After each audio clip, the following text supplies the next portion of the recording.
नमस्कार,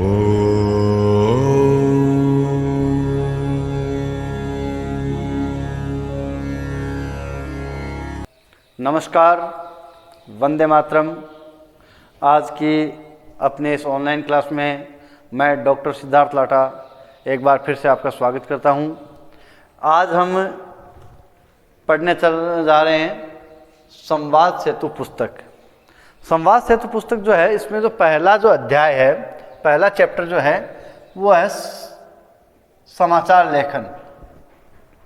समाचार लेखन जो है, इससे आपके पाठ्यक्रम में 2 नंबर का एक क्वेश्चन पूछा जाता है।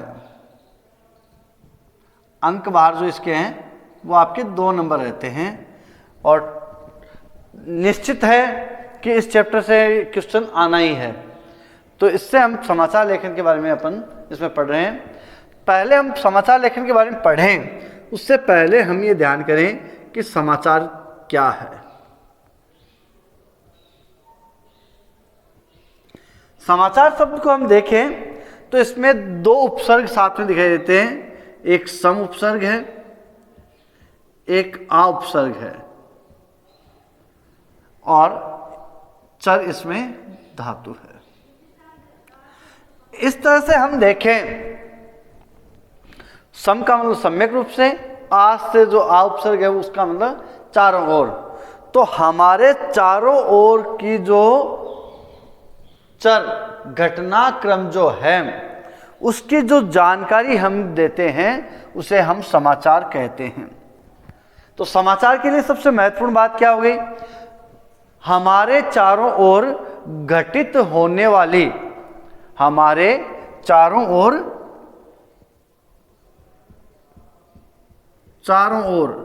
चारों तरफ घटित होने वाली घटनाओं की जो जानकारी है, उनका लेखा जोखा है, उनको लिखना है, वो ही समाचार कहलाता है। इसके लिए हम ध्यान करें तो समाचार के लिए अंग्रेजी में एक वर्ड काम में लिया जाता है, एक शब्द काम में लिया जाता है, न्यूज। ये शायद इस परिभाषा को सही रूप से परिभाषित करने के लिए ही ये शब्द न्यूज बनाया गया है। न्यूज शब्द जो है, इसमें हम देखें 4 वर्ण जो है, NEWS, न्यूज। तो नॉर्थ, ईस्ट, वेस्ट और साउथ, अर्थात पूर्व, पश्चिम, उत्तर, दक्षिण, इन चारों दिशाओं की जो जानकारी जो है वो हमें जिनसे प्राप्त होती है वो क्या कहलाते हैं? समाचार कहलाते हैं। समाचार हमें दैनिक घटनाओं की जानकारी प्रदान करते हैं। अब इसी प्रकार से जानकारी, समाचार की जहां बात आती है तो समाचार के लिए जो अखबार जो आते हैं उन्हें हम दैनिक शब्द से प्रयोग करते हैं। दैनिक,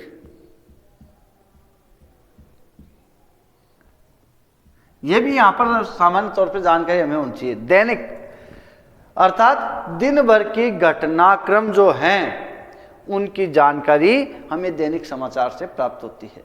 इस तरह से जो अखबार एक हफ्ता से, एक 7 दिनों से प्रकाशित होते हैं साप्ताहिक बोलते हैं, जो 15 दिन से प्रकाशित होते हैं उन्हें पाक्षिक बोलते हैं, जो महीने भर से आते हैं उन्हें मासिक बोलते हैं। इसी तरह से द्विमासिक, ठीक है ना, अर्धवार्षिक और वार्षिक, ये अंक इनके होते हैं। अमूमन हम बात करते हैं, जो यहाँ पर जो समाचारों की बात आती है वो है दैनिक समाचारों की। तो हमारे आसपास घटित होने वाली घटनाओं की जानकारी जिससे होती है उसे हम समाचार कहते हैं। समाचार के प्रमुख 2 पक्ष होते हैं। पक्ष, तो 2 पक्ष जो होते हैं, तो एक तो समाचार एक तो होता है प्रेषक,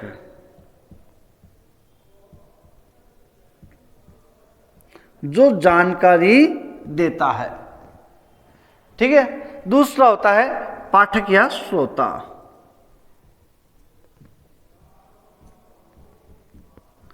ये 2 पक्ष होते हैं, जानकारी देने वाला और दूसरा जानकारी प्राप्त करने वाला। ये 2 पक्ष होते हैं। तो इन दोनों में भी अपन बात ध्यान करें तो इनके लिए सबसे महत्वपूर्ण बात है जिज्ञासा।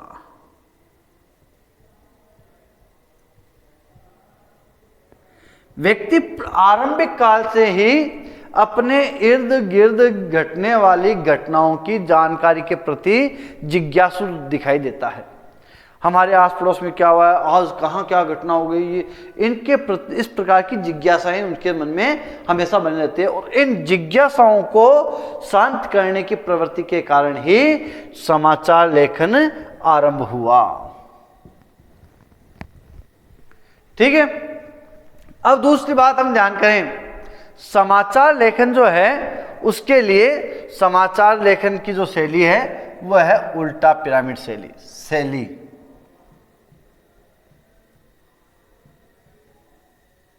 शैली की हम बात करें उससे पहले हम ध्यान करते हैं समाचार लेखन 6 ककारों के आधार पर लिखा जाता है। 6 ककार। ये 6 ककार जो है ये पाठक या श्रोता की जिज्ञासा को शांत करने वाले होते हैं, जिनके आधार पर समाचार लिखे जाते हैं। तो पहले हम ध्यान करें, क्या, कब, कौन, कहां,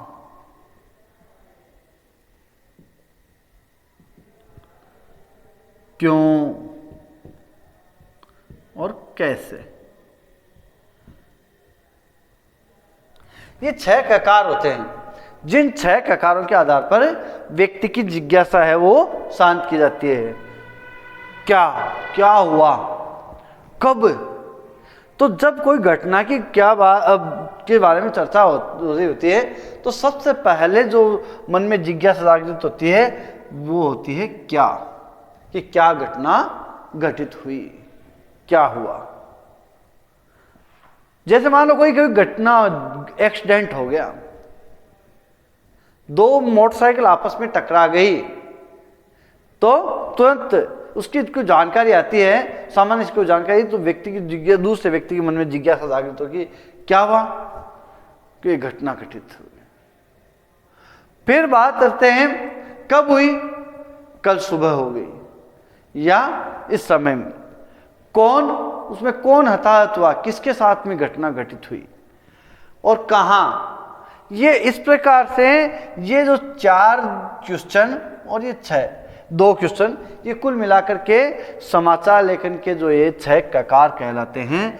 कई बार परीक्षा में 2 नंबर का जो क्वेश्चन है वो 2 नंबर का न पूछ करके 1-1 नंबर के 2 क्वेश्चन पूछे जा सकते हैं। तो पहला सामान्य तौर पे पूछ लिया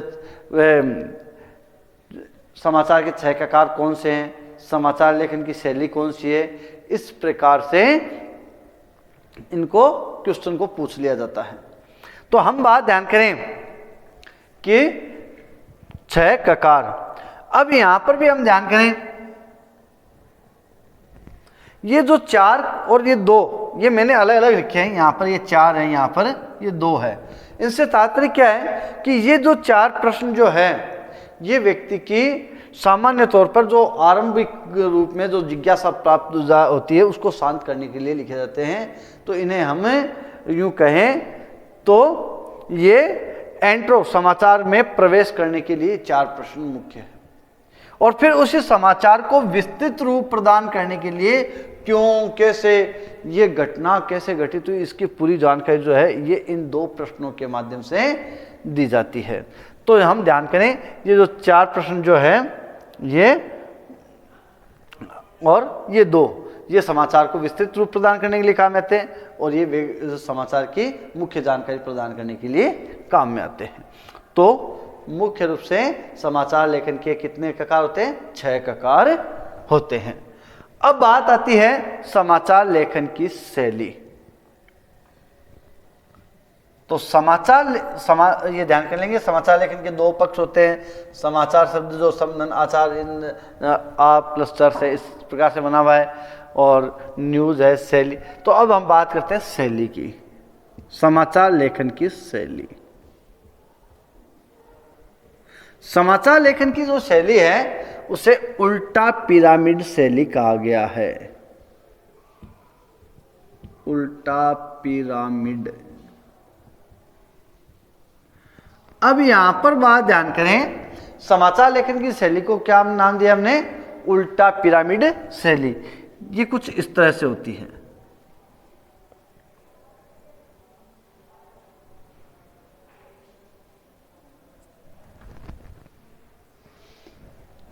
ठीक है, अब इसका मतलब क्या है कि ये जो शैली होती है इसमें सबसे महत्वपूर्ण बात, इसके मुख्य सबसे महत्वपूर्ण बात, सबसे पहले सबसे महत्वपूर्ण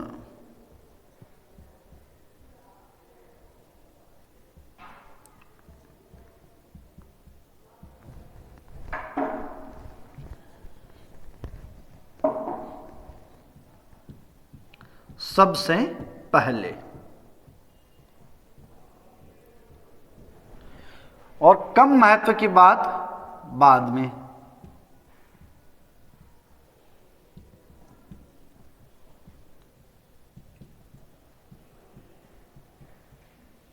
बाद में और अंत में सबसे कम महत्व की बात।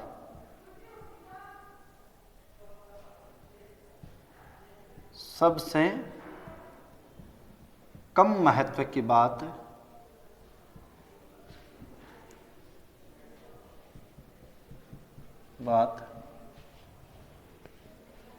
अंत में।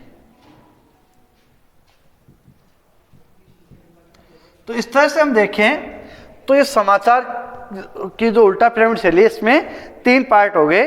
तो जिसमें सबसे महत्वपूर्ण बात है वो सबसे पहले, ये देखिए घटते क्रम में हम इसको लिख रहे हैं। किस क्रम में लिख रहे हैं? घटते क्रम में।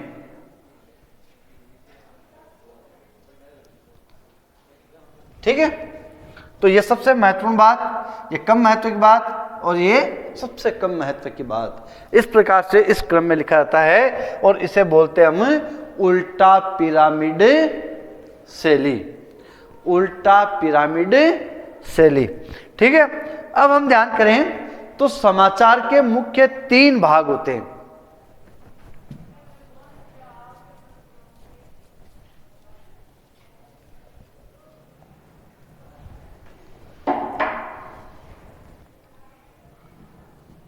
समाचार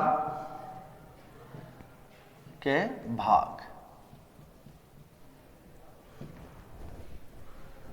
ठीक है, समाचार के जो भाग हैं उनको हमें मुख्य 3 भागों में, कुछ विद्वान 2 में बांटते, कुछ 3 में। तो मैं यहां पर 3 की बात कर रहा हूं, तो हम उसको 3 भागों में बांटेंगे। तो उसे जो आरंभिक, पहले हम ध्यान करें तो समाचार का एक उचित शीर्षक होता है।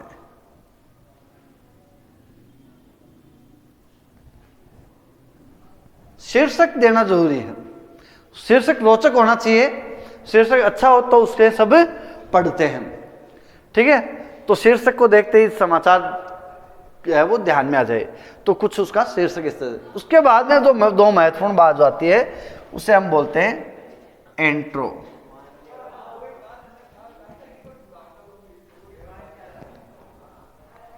जिसे हम मुखड़ा कह सकते हैं, और दूसरा बॉडी, जिसे हम निकाय कह सकते हैं। एंट्रो और बॉडी जो है ये इंग्लिश वर्ड है, INTRO, एंट्रो और बॉडी। इस तरह से हम देखें तो कुछ विद्वान जो है ये बताते हैं कि समाचार के मुख्य 2 भाग होते हैं, एक एंट्रो और एक बॉडी। ठीक है, तो इनकी हम बात ध्यान करें तो समाचार का शीर्षक जो है वो रोचक होना चाहिए। और एंट्रो क्या है या मुखड़ा क्या है? परीक्षा में ये पूछा गया है, बोर्ड परीक्षा में पहले, कि समाचार का एंट्रो क्या है। तो अभी हमने जैसे समाचार के जो 6 ककार हमने ध्यान किए, 6 ककार जो ध्यान किए थे, इनमें क्या, कब, कहां,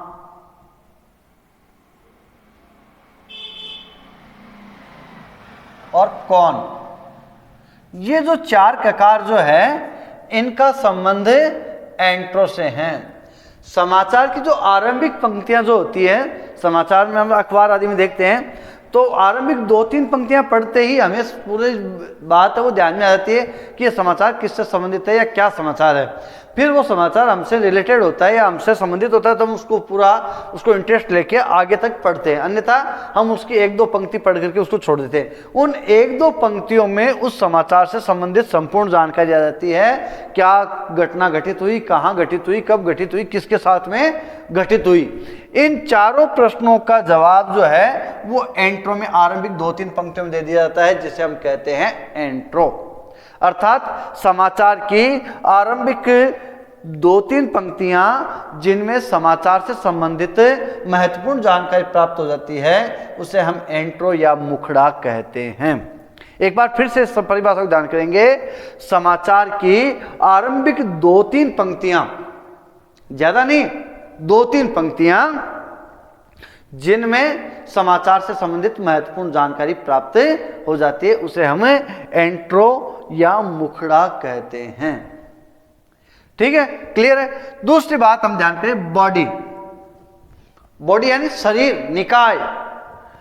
तो उस समाचार से संबंधित संपूर्ण जानकारी, विस्तृत जानकारी जो है, तो ये तो क्या करता है, ये तो तथ्यात्मक जानकारी प्राप्त करता है, ये विस्तृत रूप प्रदान करता है। तो समाचार में समाचार की विस्तृत जानकारी प्रदान करने वाले भाग को बॉडी या निकाय कहते हैं। समाचार की विस्तृत जानकारी प्रदान करने वाले भाग को बॉडी या निकाय कहते हैं। इसमें क्यों और कैसे जैसे प्रश्नों के जवाब प्रदान किए जाते हैं। क्यों और कैसे जैसे प्रश्नों के जवाब प्रदान किए जाते हैं, या यूं कहें क्यों और कैसे जिज्ञासाओं की जो निवृत्ति है वो बॉडी या निकाय में की जाती है। ठीक है, अब दूसरी बात हम ध्यान करें।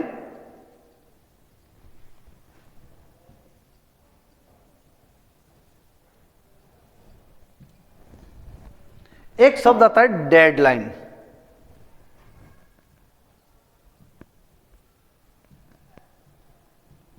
हालांकि ये जो डेडलाइन शब्द जो है ये टीवी समाचारों में भी इससे भी जुड़ा हुआ है और समाचार लेखन से भी जुड़ा हुआ है। समाचार के लिए निश्चित अवधि होती है और वो निश्चित अवधि कितनी है, 24 घंटे की है।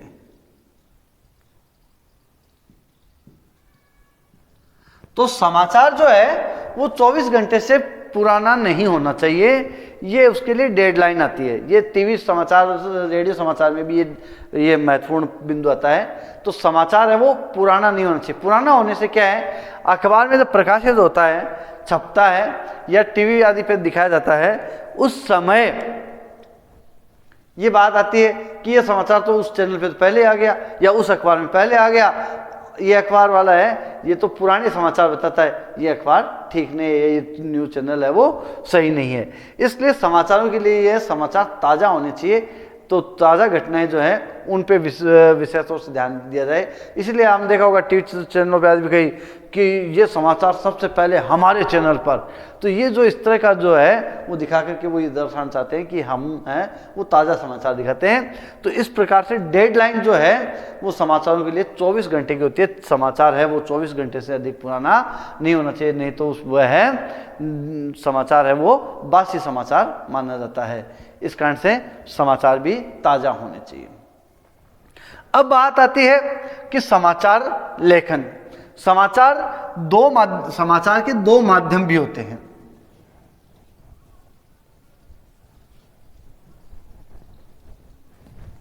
माध्यम,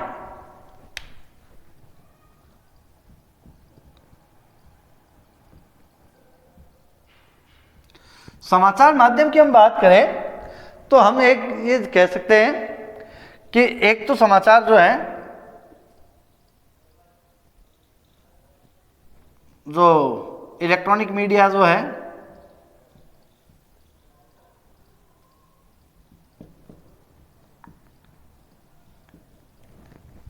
इलेक्ट्रॉनिक मीडिया के द्वारा समाचार पहुंचाए जाते हैं।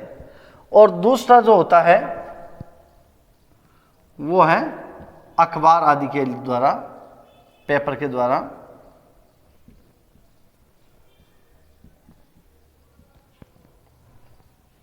जिसे हम प्रिंट मीडिया बोलते हैं।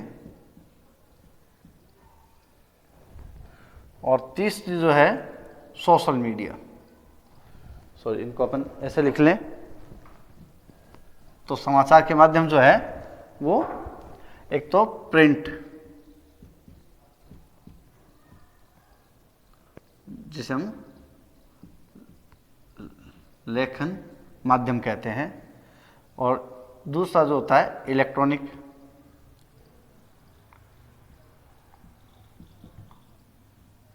जिसे हम यांत्रिक माध्यम कहते हैं, और तीसरा जो है सोशल मीडिया है, जिसे हम सामाजिक माध्यम कहते हैं। ये तीनों ही माध्यम जो है समाचार पहुंचाने का कार्य करते हैं। तीनों ही माध्यम, प्रिंट, इलेक्ट्रॉनिक और सोशल मीडिया। आज के समय में हम देखें तो इन सभी का अपना बराबर महत्व है। प्रिंट मीडिया, अखबार आदि के लिए जो समाचार लेखन जो किया जाता है वो प्रिंट मीडिया कहलाता है, और टीवी, रेडियो आदि के लिए जो लेखन किया जाता है वो इलेक्ट्रॉनिक मीडिया कहलाता है। सोशल मीडिया ये अपने आप में अभी वर्तमान में चलने वाला सबसे महत्वपूर्ण माध्यम है, जो कि सबसे ज़्यादा छाया हुआ है, जिसको हम देखते हैं फेसबुक है, व्हाट्सएप आदि जो है, इस तरह से इनके माध्यम से जो समाचार पहुँचाए जाते हैं वो सोशल मीडिया कुछ समाचार पत्र है वो केवल ऑनलाइन प्रकाशित होते हैं, ये इस प्रकार की भी दिखाई देते हैं। तो आज हम ध्यान करें तो समाचार माध्यम जो है, समाचार पहुंचाने के जो माध्यम है उनमें प्रिंट मीडिया, इलेक्ट्रॉनिक मीडिया और सोशल मीडिया, ये तीनों। जो समाचार लेखन की हमने बात ध्यान की, उनमें हमने ध्यान किया 6 ककार, जिनके आधार पर समाचार लिखा जाता है। इसके अतिरिक्त हम ध्यान किया समाचार की जो शैली जो है उल्टा पिरामिड शैली, जिसमें महत्वपूर्ण बातों का किस प्रकार से दर्शाया जाता है। सबसे महत्वपूर्ण बात सबसे पहले, कम महत्व की बात कम महत्व की बात बाद में, और सबसे कम महत्व की बात सबसे अंत में पहुंचाई जाती है।